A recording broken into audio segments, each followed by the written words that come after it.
मैं 13 साल का था जब स्कूल बंक करके अपने दोस्तों के साथ वीरेंद्र सहवाग को देखने गया था, जो कि एक ग्राउंड के इनॉग्रेशन में हमारे पास के इलाके बोरीवली में आए हुए थे। ये मुझे अच्छी तरह से इसलिए याद है क्योंकि मैं मन ही मन एक क्रिकेटर बनने के सपने संजो रहा था, और सहवाग को देखने का मेरा ये सपना विश्वास में बदल गया। मिडिल क्लास फैमिली में प्रॉब्लम पता है कहाँ आती है? जब आप ये डिसाइड करते हैं कि आपको कुछ बड़ा करना है, चैलेंजेस यहीं से स्टार्ट हो जाते हैं।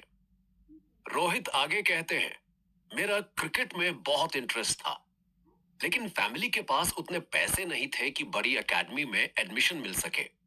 खैर, वो कहते हैं ना, जब आप कुछ करने की ठान लेते हैं और आपकी नीयत एकदम साफ होती है, तो रास्ते भी बन ही जाते हैं। मेरे साथ भी ऐसा ही हुआ। मेरे अंकल और मेरे कोच दिनेश लाड ने वो रास्ता दिखाया और चलना भी सिखाया। दोस्तों, मुंबई का लड़का रोहित आज पूरी दुनिया का हिटमैन कैसे बन गया, अपने आप में ही एक मजेदार कहानी है। और सबसे इंपॉर्टेंट सवाल, ऐसा आखिर क्या हुआ था कि इन्हें 2011 वर्ल्ड कप टीम इंडिया में नहीं सिलेक्ट किया गया? नमस्कार दोस्तों, मैं हूं आरजे नीरज यादव, और आप सुन रहे हैं दुनिया के सबसे विस्फोटक बैट्समैन, जिन्हें क्रिकेट का हिटमैन भी कहा जाता है, उन पर बेस्ड हमारी exclusive original series, Rohit Sharma the hitman. Rohit Sharma ने जब अपना क्रिकेट करियर स्टार्ट किया तो शुरुआत में वो फ्लॉप रहे। वो अपना फुल पोटेंशियल नहीं दिखा पा रहे थे। लेकिन ऐसा उनकी लाइफ में क्या हुआ कि रोहित वर्ल्ड के इकलौते बैट्समैन बन गए जिनके नाम 3 डबल सेंचुरी हैं, और रोहित के नाम इंडिविजुअल सबसे ज्यादा वनडे क्रिकेट में रन बनाने का रिकॉर्ड भी है। रोहित की लाइफ में ऐसे कौन कौन लोग हैं जिन्होंने उन्हें यहां पहुंचने में हेल्प की, और उनका क्या मानना है रोहित के बारे में? रोहित शर्मा की लाइफ के वो स्पेशल मोमेंट कौन से थे जिन्होंने उन्हें हिटमैन बना दिया? उनकी पर्सनल लाइफ कैसी है? उनकी लव स्टोरी क्या है? रोहित अपनी लाइफ को कैसे देखते हैं, और उनसे मैं और आप क्या सीख सकते हैं? इन सारे सवालों के जवाब जानेंगे इस एक्सक्लूसिव ओरिजिनल सीरीज में। तो चलिए, बिना किसी देरी के चलते हैं इस इंस्पिरेशन। दोस्तों, रोहित शर्मा जब भी मैदान में उतरे, उन्होंने ज्यादातर अपनी परफॉर्मेंस से सभी को चौंका दिया। फिर चाहे वो क्रिकेट से जुड़े लोग हों या फिर क्रिकेट प्रेमी। लेकिन रोहित शर्मा के लिए ये सफर आसान नहीं रहा था। 30 अप्रैल 1987 को नागपुर के बंसौद में जन्मे रोहित शर्मा के माता पिता लोअर मिडिल क्लास लाइफ जी रहे थे। रोहित के 1.5 साल होने पर उनका परिवार मुंबई के उपनगर डोंबिवली में शिफ्ट हो गया था। एक ट्रांसपोर्ट फर्म में बतौर केयर टेकर काम कर रहे उनके पिता गुरुनाथ शर्मा और उनकी मां पूर्णिमा शर्मा की फाइनेंशियली हालत इतनी खराब थी कि वो एक कमरे में ही गुजारा किया करते थे। रोहित का एक छोटा भाई भी है जिसका नाम विशाल है। रोहित के पिता की इतनी भी इनकम नहीं थी कि वो अपने बच्चों के लिए फ्यूचर प्लानिंग कर सके। इस बात से रोहित के दादा और दादी भी वाकिफ थे। इसीलिए उन्होंने गुरुनाथ शर्मा से साफ तौर पर कहा कि तुम इन दोनों बच्चों की परवरिश नहीं कर सकते हो, इसलिए इनमें से एक को हमारे साथ भेज दो। इसे सुनने के बाद अब गुरुनाथ और पूर्णिमा दोनों ही दुविधा में थे, क्योंकि वो किसी को भी अपने से दूर नहीं करना चाहते थे। लेकिन हालात से मजबूर होकर ये तय हुआ कि रोहित दादा दादी के साथ रहेंगे और विशाल उनके पास। फिर क्या था, रोहित अपने दादा दादी के साथ मुंबई के पास ही बोरीवली चले आए। रोहित की पढ़ाई यहीं से हुई। आसपास रोहित के नए दोस्त भी बन गए और शुरू हो गया गली क्रिकेट।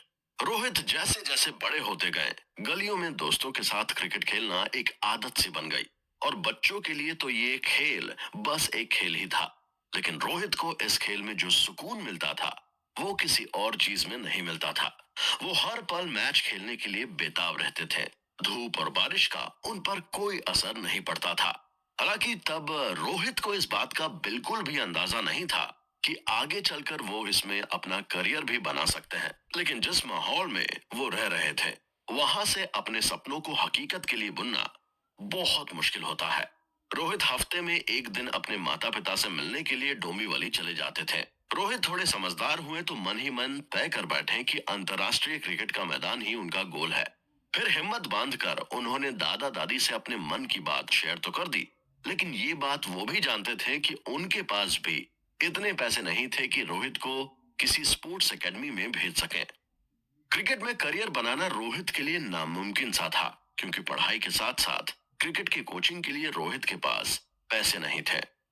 कुछ समय तक रोहित ने खुद ही अपने खेल पर ध्यान दिया। टूटे बल्ले, पुरानी गेंद से ही मैदान में अभ्यास करते रहे। उनका परिवार उस समय आर्थिक तंगी से गुजर रहा था, लेकिन वो कहते हैं ना कि जब आप में आगे बढ़ने की चाहत होती है और कुछ कर गुजरने का सपना हो, तो फिर फर्क नहीं पड़ता कि आपके हालात कैसे हैं। आप बिना कुछ सोचे बस अपने सपनों के पीछे दौड़ पड़ते हैं। ऐसी ही दौड़ उस समय रोहित शर्मा भी लगा रहे थे। फिर रोहित का क्रिकेट में इस कदर इंटरेस्ट देखकर एक दिन उनके चाचा ने जैसे तैसे पैसों का इंतजाम करके उनका एडमिशन एक स्पोर्ट्स एकेडमी में करवा दिया। इसके बाद रोहित का जोश जुनून में तब्दील हो गया। रोहित स्कूल के बाद एकेडमी जाते हैं और वहां से लौटने के बाद जो भी समय बचता वो भी गलियों में क्रिकेट खेलकर ही बीतता। वैसे तो अपने देश में गली क्रिकेट बड़ा आम है। यहाँ बच्चों की गेंद से गाड़ियों के शीशे टूट जाना भी बहुत बड़ा इंसिडेंट नहीं माना जाता है। लेकिन रोहित ने उस समय अपने पड़ोसियों को इस कदर तंग कर रखा था कि गली का एक भी घर ऐसा नहीं बचा था जिसकी खिड़की का शीशा ना टूटा हो।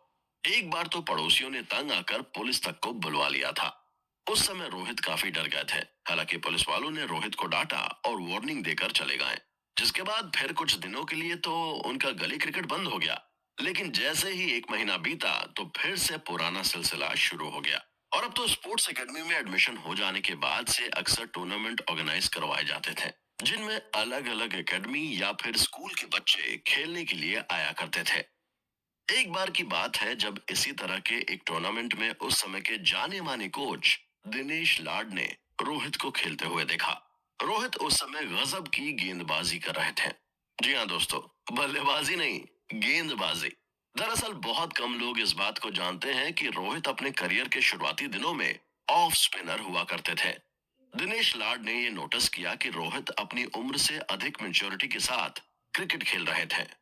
मैच शुरू होने से पहले वो वहां पर प्रैक्टिस करते और मैच खत्म हो जाने के बाद भी वो पसीना बहाया करते थे। कई बार दिनेश लाड ने रोहित को ऐसा करते देखा। उनकी बॉलिंग को देखकर ही दिनेश लाड ने रोहित शर्मा से बात की। वो उनके मम्मी पापा से मिलना चाह रहे थे, लेकिन रोहित ने दुखी मन से बताया कि वो अभी यहाँ पर नहीं है।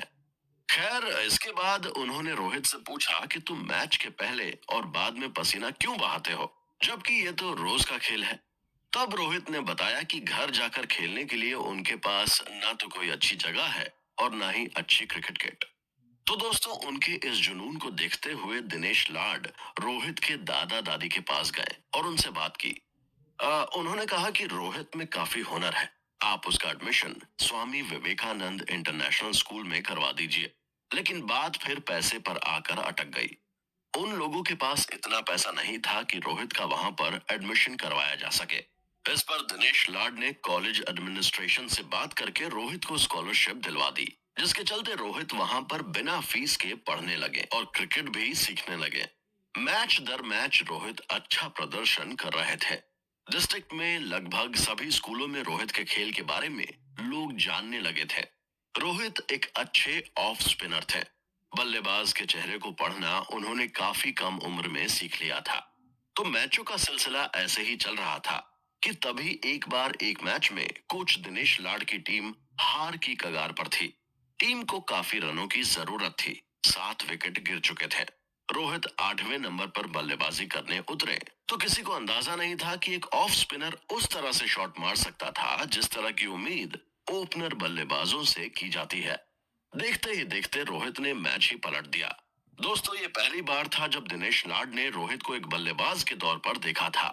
इसके बाद उन्होंने रोहित को बल्लेबाजी के कई मौके दिए और हर बार रोहित ने उम्मीद से बढ़कर प्रदर्शन किया।